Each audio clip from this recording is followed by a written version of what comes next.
두 번째 시간 일반 이제 보통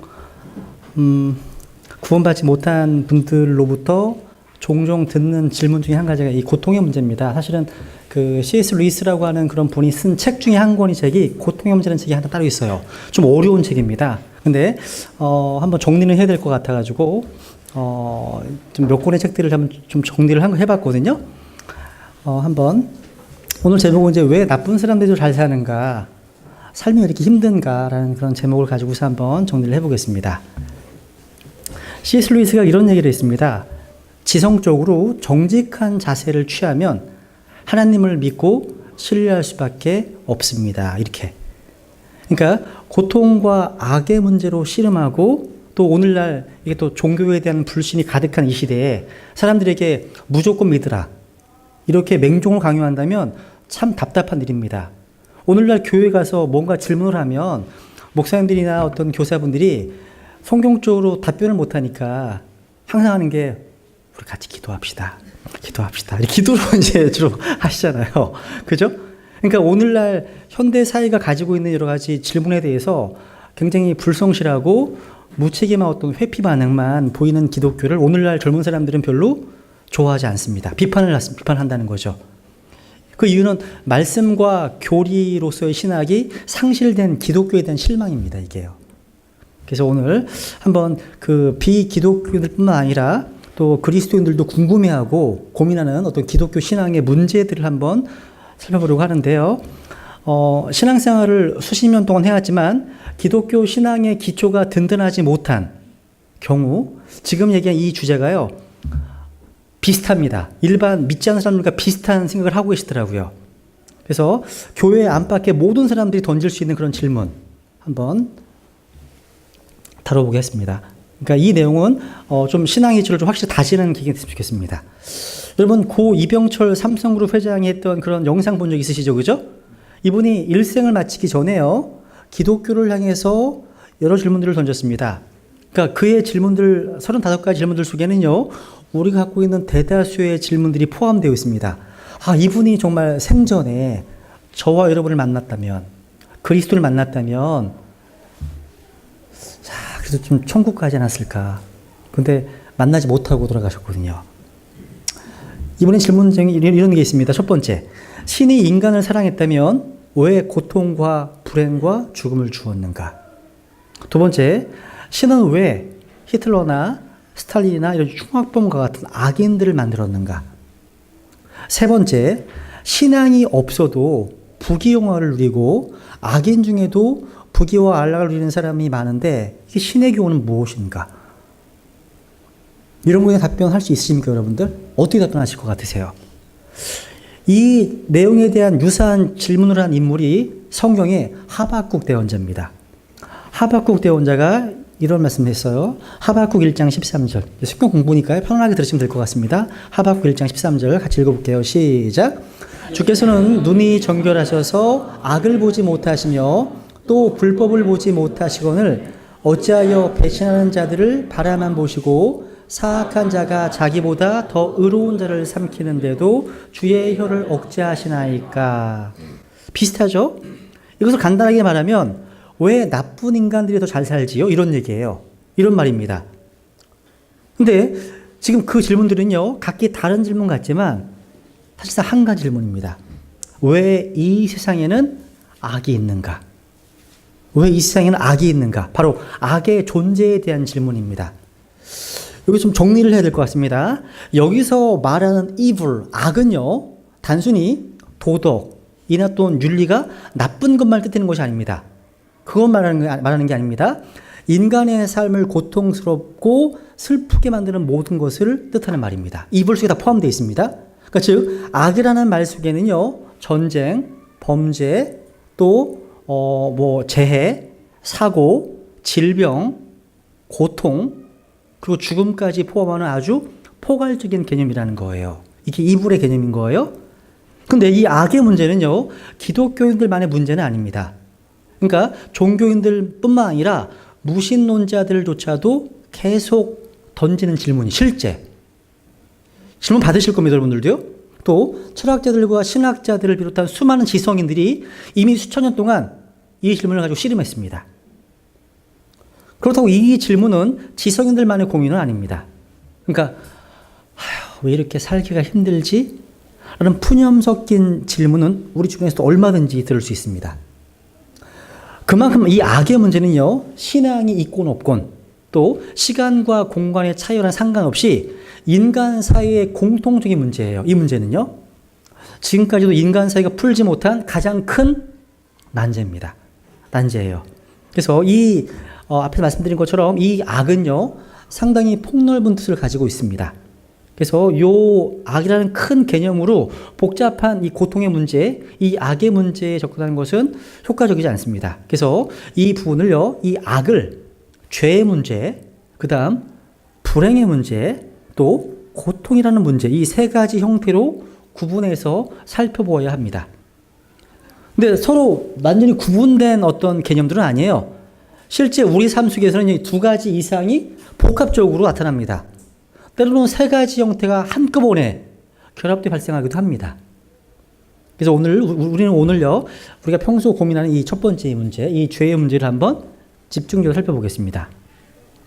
여러분, 세상에는 왜 죄가 활개칠까요? 세상에는.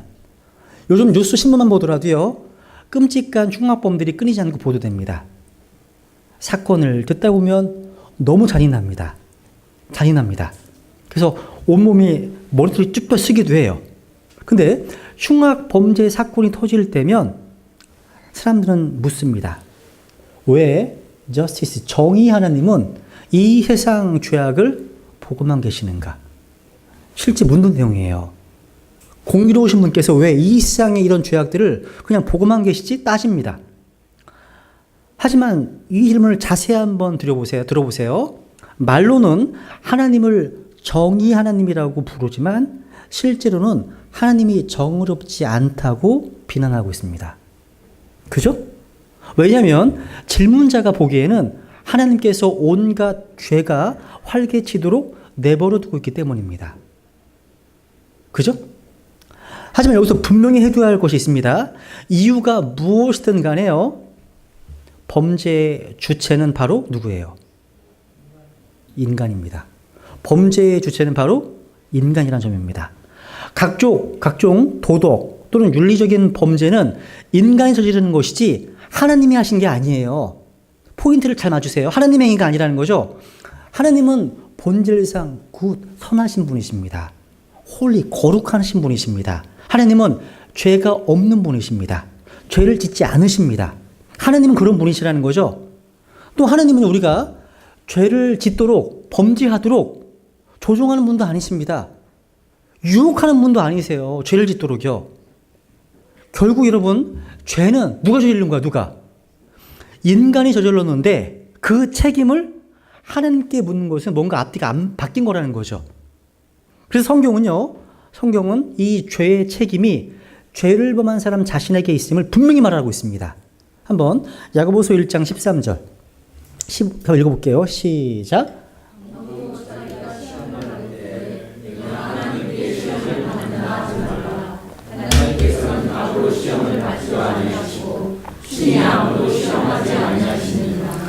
오직 모든 사람이 자기 자신의 욕심에 이끌려 유혹을 받을 때 시험을 받나니 그런즉 욕심이 잉태하면 죄를 낳고 죄가 완료되면 사망을 낳느니라. 여러분, 하나님께서 시험하신 케이스 있어요, 없어요? 많이 있어요. 그죠? 많이 나오잖아요. 아브라함을 시험하셨습니다, 하나님께서. 그죠? 그 시험은 많은 학자들이 10푸트 트라이얼을 비교하는데 성경은 분명합니다. 하나님께서는 시험하실 수 있는데 악으로는 시험하지 않으십니다. 그러니까 아브라함을 악으로 시험하신 게 아닙니다. 그 믿음을 테스트하기 위해서 시험할 수 있습니다. 그래서 하나님은 악으로 시험받지도 아니하시고 친히 아무도 시험하지 않으십니다. 악으로는요. 이해가시죠? 무슨 얘기인지? 따지고 보면요, 사실상 하나님께서도요, 우리 인간의 범죄에 대한 피해자입니다. 하나님께서 아름답게, 또 전도서 7장에 보시면 upright, 곧바르게 만드신 세상을 누가 지어줬습니까? 인간이 죄를 지었고 온갖 흉악한 범죄로 망가뜨리고 있기 때문입니다.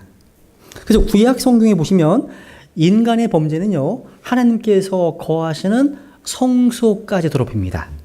그래서 죄 헌물을 드려야 했죠. 죄 헌물을. 여러분 이거 기억하십니까? 한창 인기가 있었던 코미디 프로그램 중에서 적반하장이라는 코너가 있었습니다. 기억나세요 이거? 다들 너무 경건하셔서 문제야. 너무 경건하시잖아. 네. 이 코너에 나오는 주인공들의 특징은 하나같이 뻔뻔합니다. 뻔뻔해요. 잘못은 자신이 해놓고 오히려 상대방에 큰 소리 칩니다. 그러니까 자신의 구두 뒷굽에 밟힌 사람에게 왜 거기 있다가 밟히고 그러세요? 따져요. 따지는 거예요. 또 자신에게 부딪힌 사람에게 왜 부딪히고 그러세요? 목청을 높이는입니다. 그래서 열받은 피해자가 따지면 괜찮아요. 죄가 괜찮다는데 왜 그러세요? 이 악을 써요. 이상한 일이 벌어져요. 이게 교회 내에서도 그런 게 가능하다는 거예요. 내가 볼 땐 피해자가 이분 같은데 이게 바뀌어 있어. 가해자 피해자가. 이건 또 뭐지? 그래도 피해자가 다고 따지면 아예 동물 소리를 내면서 들을 생각도 안 합니다. 이 코너가 그런 코너였어요. 야, 마찬가지로요. 하나님께서도 인간 범죄의 피해자인 마당에 하나님께 인간 범죄의 책임을 묻는 것은 말 그대로 제가 보기엔 적반하장이에요. 오히려 우리 인간들은요, 인간의 모든 범죄에 대해서 연대 책임을 지고 하나님 앞에 머리 숙여 사죄해야 됩니다. 분명히 기억하십시오. 인간 범죄의 책임은 인간에게 있는 것이지 하나님께 있는 게 아닙니다. 동의하세요? 두 번째, 그러면 보세요. 이 세상에 악이 허용되는 이유? 그러니까 비록 죄의 책임이 인간에게 있다는 것을 인정하더라도 왜 정의 하나님께서 이 세상 죄악을 보고만 계시지? 이 질문 사라지지 않습니다. 사람들은 하나님께서 이 세상의 죄악을 허용하거나 묵인 또는 방관하지 않아? 비난합니다. 실제 비난해요. 이렇게 해요. 어떤 사람들은 한 발 더 나아가서요. 하나님께서 애시당초 이 세상에 악을 허용하시지 않았다면 그럼 될 거 아니야. 이런 얘기들.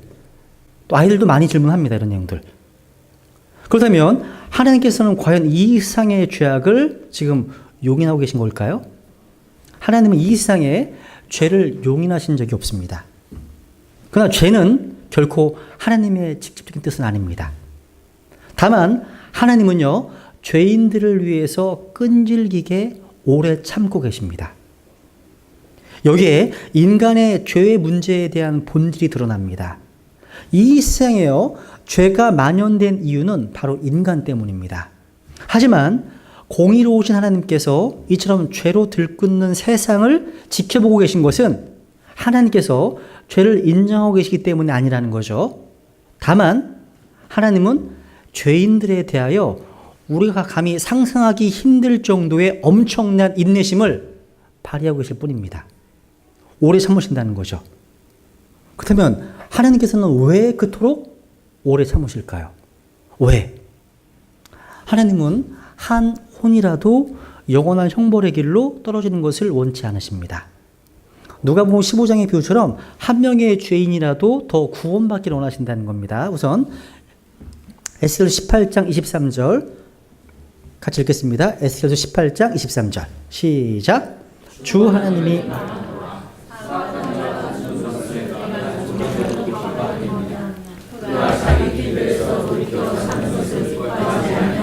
하나님은 기뻐하지 않으십니다.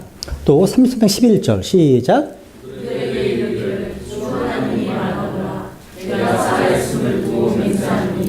사악한 자가 죽는 것을 내가 기뻐하지 아니하며 오히려 그 사악한 자가 자기 길에서 돌이켜 사는 것을 기뻐하노라.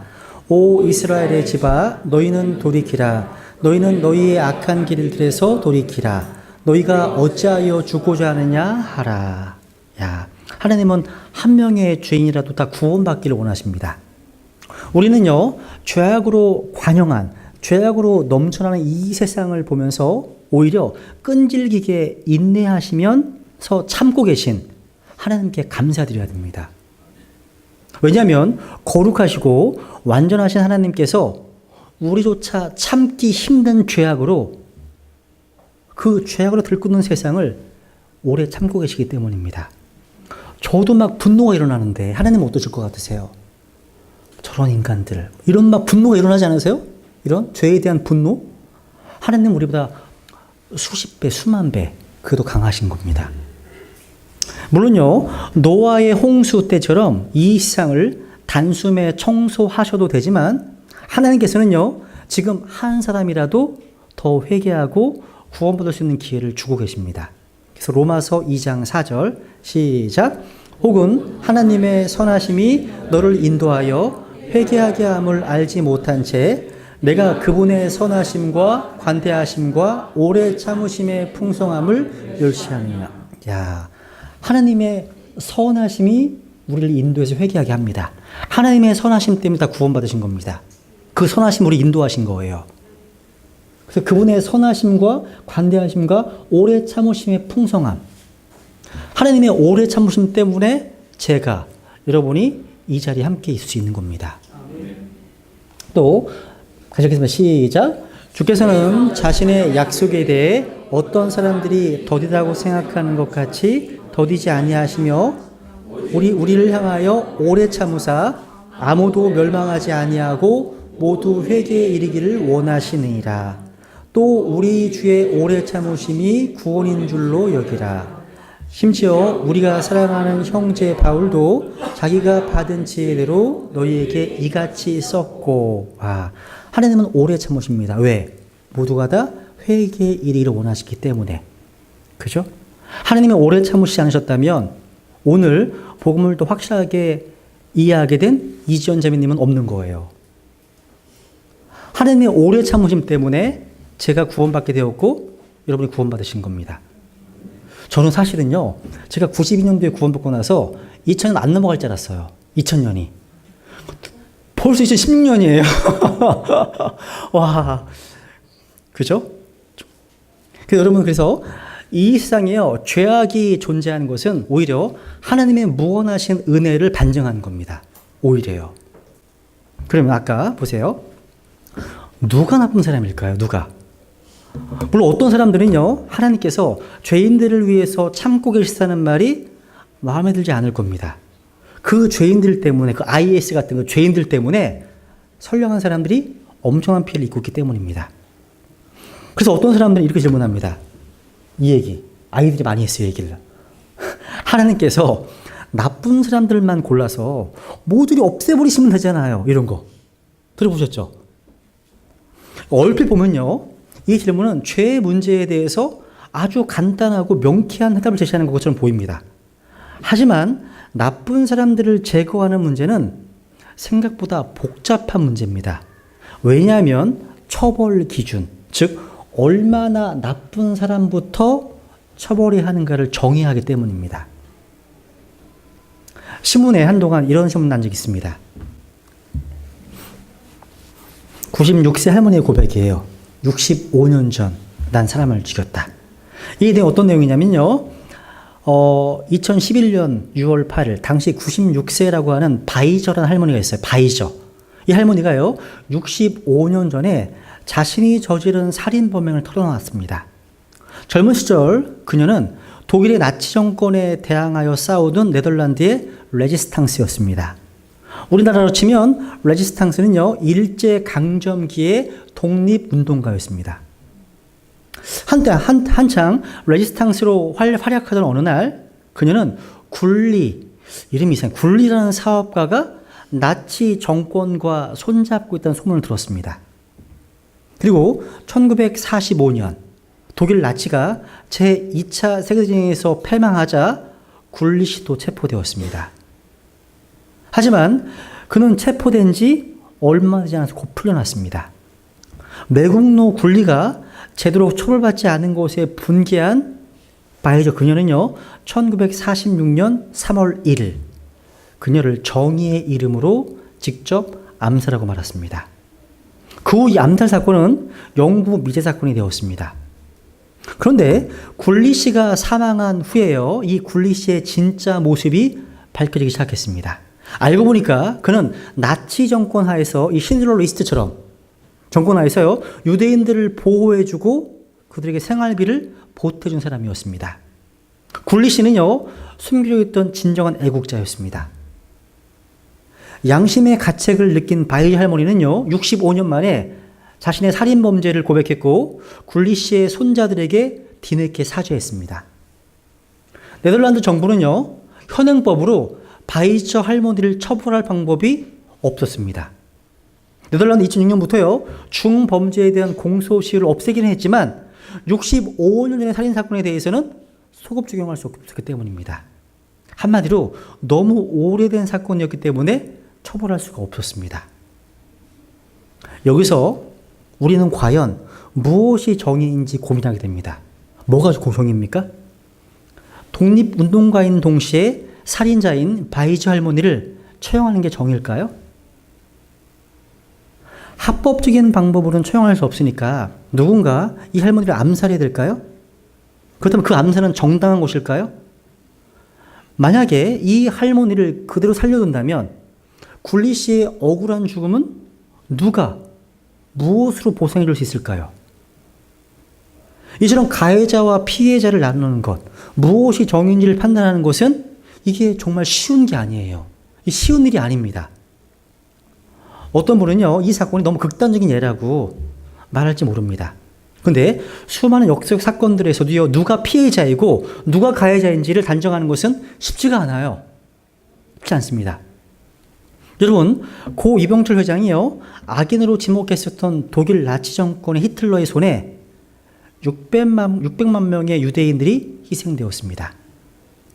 결국 유대인들은요, 제2차 세계대전의 가장 큰 피해자들인 동시에 지금 현재는요, 가해자가 되고 있습니다.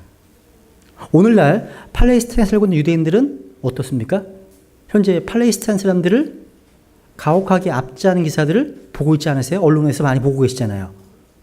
여러분, 2001년도에요, 미국에서 9.11 테러 사태가 벌어져서 약 1만 명이 죽거나 부상당했습니다. 미국은요, 그 사건에 대한 보복으로요, 아프가니스탄과 이라크를 침공했습니다. 그 결과 그곳에서 수십만 명의 민간인들이 생명을 잃었습니다. 잘 생각해 보세요. 그렇다면 미국은 과연 피해자입니까? 가해자입니까? 그러니까 역사적인 인물도 판단하기가 어려운 건 마찬가지예요. 대표적인 예로요, 우리나라의 초 대통령이셨던 고 이승만 대통령은 좋은 지도자였습니까? 나쁜 지도자였습니까? 이게 너무 갈려. 이게 너무 갈려요. 어느 누구도요, 명쾌하게 결론 내리지 못합니다. 결국 모든 것이 드러난 역사 사건들이나 인물들에 대해서도요, 옳고 그름을 같이 판단을 내리기는 좀 힘든 것 같습니다. 실제요, 우리의 삶에서도 의인과 죄인을 나누는 것은 어렵습니다. 왜냐하면 인간의 삶은 아주 복잡하게 얽혀있기 때문입니다. 많은 경우 우리 모두가요, 가해자인 동시에 뭐예요? 피해자입니다. 여러분, 죄인의 기준을 어떻게 세우든 항상 억울하다는 항변이 나오기 마련입니다. 그래서 예속담에 핑계 없는 무덤은 없다 라는 말도 있지 않습니까? 그러니까 물론 여러분, 히틀러, 스탈린 이런 사람들이나 극악무도한 살인범과 우리를 비교하는 것은 무리죠. 하지만 완전하시고 거룩하신 하나님의 기준에서 볼 때에는 약간의 차이만 있을 뿐 흉악범이든 우리든 간에 죄인인 것은 마찬가지입니다. 구더기, 벌레, 생각해 보세요. 변기 속에 있는 구더기나 변기 위에 있는 기어다니는 구더기나 같은 구더기입니다. 상황과 환경만 다를 뿐이지. 그죠? 우리 인간이 보기엔 다 더럽잖아요. 이 구더기가 화장실에 있으면 문제가 안 되죠. 근데 밥상 위에 있으면 이 문제가 되는 거죠. 그죠? 마찬가지예요. 그러니까 완벽하신 하나님의 입장에서 보면 우리 모두가 하나도 예의 없이 다 죄인입니다. 다 동의하시잖아요. 그죠? 이것은 기록된 바 의로운 자는 없나니 단 한 사람도 없다. 또 모든 사람이 죄를 지어 하나님의 영광에 이르지 못하더니. 그러니까 여러분 생각해 보세요. 결국 나쁜 사람들을 없애버리는 것은 생각보다 어려워요, 쉬워요? 복잡한 문제입니다. 쉽지 않습니다. 그러니까 그러니까 복잡하게 얽힌 인간들 사이에 공정하고 분명한 처벌 기준을 세우는 것은 쉽지 않거니와 완벽하신 하나님을 기준으로 판단하면 살아남을 사람이 있어요, 없어요? 아무도 없습니다. 그러니까 없애버려야 될 나쁜 사람들 속에 누가 있어요? 우리 자신도 다 포함되어 있기 때문입니다. 우리 모두는요, 하나님께서 회개하기까지 참고 기다리시는 죄인들 중에 하나입니다. 그죠? 그래서 하나님의 끈질긴 오래 참으심의 은혜는요, 흉악범들뿐만 아니라 우리도 받고 있습니다. 그때 우리는 이 세상에 넘쳐나는 죄악을 보며 하나님 원망할 게 아니라 오히려 우리가 회개하기까지 끈질기게 참고 계신 하나님께 뭐를 해야 돼요? 감사해야 되는 거예요. 감사해야 됩니다. 그래서 오늘은 여러분 머리 아프시지 않으세요, 이거? 안 아프세요? 아, 그러시구나. 이게 조직신학적으로 변증학입니다, 변증학. 그래서 이 변증학 책을 읽어보면요, 머리 아파요. 저희 변증학 책이 한 10권 정도 있거든요. 읽다 보면 머리가 진짜 아파요, 막. 되게 복잡하게 써 있거든요.